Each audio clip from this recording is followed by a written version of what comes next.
Après tout, le mal a toujours existé, la violence a toujours existé, dans toutes les civilisations, dans toutes les époques, dans tous les peuples. Évidemment, hein, il y a toujours eu des crimes partout dans l'histoire de l'humanité. Depuis l'aube de l'humanité, les gens ont essayé de comprendre ce qui se passait. Alors au début, on disait, bah, c'est le mal, c'est le malin, vous savez, le diable. Après, on a dit l'homme, c'est le péché originel. Vous voyez, il y a des explications religieuses, métaphysiques.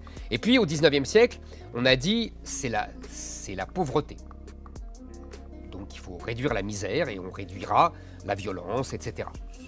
Victor Hugo a dit ouvrez une école, vous fermerez une prison. On a ouvert des écoles.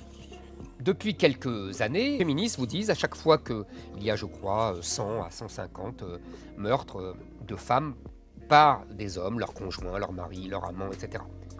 Et elles disent, puisqu'il n'y en a pas qu'un, c'est exactement le raisonnement que je viens de vous tenir, c'est donc qu'il faut une explication globale. Et cette explication globale, elles la donnent, elles disent, c'est un féminicide. C'est-à-dire que cette violence des hommes sur les femmes n'est pas propre à chaque histoire personnelle, on disait crime passionnel jadis, mais au rapport entre les hommes et les femmes qu'il faut interroger et donc changer.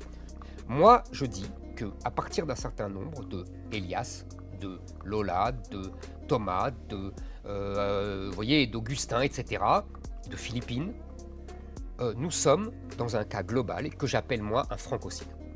C'est-à-dire que ces jeunes gens sont tués parce qu'ils sont français.